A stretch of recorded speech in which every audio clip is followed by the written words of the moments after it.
Hello and welcome লন্ডনে বাঙালির রান্নাঘরে। আজকের রান্নাঘরে আছে একদম সাউথ ইন্ডিয়ান স্টাইলে authentic curd rice. Super creamy, refreshing আর একেবারে ট্র্যাডিশনাল স্বাদের।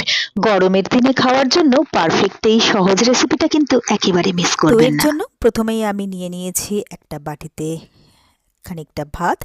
এটা লেফট ওভার ভাতও নেওয়া যেতে পারে অথবা ফ্রেশ করে তৈরিও করে নেওয়া যেতে পারে। এরপরে আমি অর্ধেক বাটির বেশি বেশি দুধ এই ভাতের মধ্যে দিয়ে দিলাম। তবে হ্যাঁ, ভাত এবং দুধ দুটোই কিন্তু রুম টেম্পারেচারে থাকতে হবে।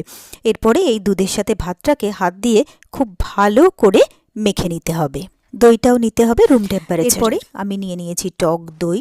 তো প্রথমে আমি এক বাটি টক দই এখানে দিয়ে দিলাম ভাতের মধ্যে। এরপরে দিয়ে দিচ্ছি স্বাদ মতো নুন। তো এই দইটাকে ভাতের সাথে মেখে নিতে হবে। তো ভাতটা একটু শুকনো শুকনো লাগছে বলে আরও হাফ বাটি দই আমি এর মধ্যে দিয়ে দিলাম। এবারে খুব ভালো করে ভাতের সাথে দইটাকে মেখে নিচ্ছি। খুব ভালোভাবে এটাকে মেখে নিয়ে এবারে 15 মিনিটের জন্য এটাকে আমি ঢাকা দিয়ে রাখছি। এদিকে আমি গ্যাসে বসিয়ে দিয়েছি একটা প্যানটা গরম হয়ে গেলে তার মধ্যে দিয়ে দিলাম তেলটা গরম হয়ে গেলে এখানে দিয়ে দিলাম 1 চামচ গোটা সর্ষে। এদিকে নিয়ে নিয়েছি 1 চামচ বিউলির ডাল আর 1 চামচ ছোলার ডাল। এরপরে এই 2 রকম ডালই আমি এই সর্ষের সাথে দিয়ে দিলাম। এরপরে সর্ষে আর 2 রকম ডাল আমি প্রথমে ভালো করে ভেজে নেব। তো এটা ভাজতে ভাজতে বেশ একটা গন্ধ বেরিয়ে গেছে। এরপরে এর মধ্যে দিয়ে দিচ্ছি 1 চামচ কুড়িয়ে নেওয়া আদা আর একটা কাঁচা লঙ্কা কুচি। এরপরে এই আদা আর কাঁচা লঙ্কা কুচিটাও আমি ভেজে নেব যতক্ষণ না আদার কাঁচা গন্ধটা চলে যাচ্ছে ততক্ষণ পর্যন্ত। এরপরে দিয়ে দিচ্ছি এখানে 2টো গোটা শুকনো লঙ্কা একটু ফাটিয়ে, আর দিয়ে দিচ্ছি এখানে 1.5 চামচ কারি পাতা। তো এই কারি পাতা আর শুকনো লঙ্কাটাকেও আমি এরপরে কিছুক্ষণের জন্য ভেজে নেব। তো এটাও কিন্তু ভাজতে ভাজতে বেশ একটা সুন্দর গন্ধ বেরিয়ে গেছে। এরপরে সব শেষে আমি দিয়ে দেবো হাফ চা চামচ হিং।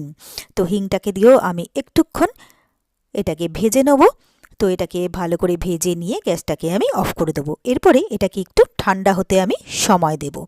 তো এদিকে 15 মিনিট হয়ে গেছে, ভাতের ঢাকনাটা খুলে নিলাম আর যে তরকাটা আমি রেডি করেছি সেই তরকাটা আমি এই ভাতের মধ্যে দিয়ে দিলাম।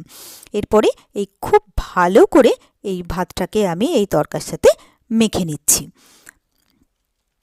তো খুব ভালোভাবে এটাকে আমি মেখে নিলাম। এরপরে এটাকে আমি আবারও আধ ঘন্টা ঢাকা দিয়ে রেখে দেবো। তবেই কিন্তু একেবারে সাউথ ইন্ডিয়ান স্টাইলের অথেন্টিক কার্ড রাইসের টেস্ট পাওয়া যাবে। তো আধ ঘন্টা পরে ঢাকনাটা খুলে নিলাম।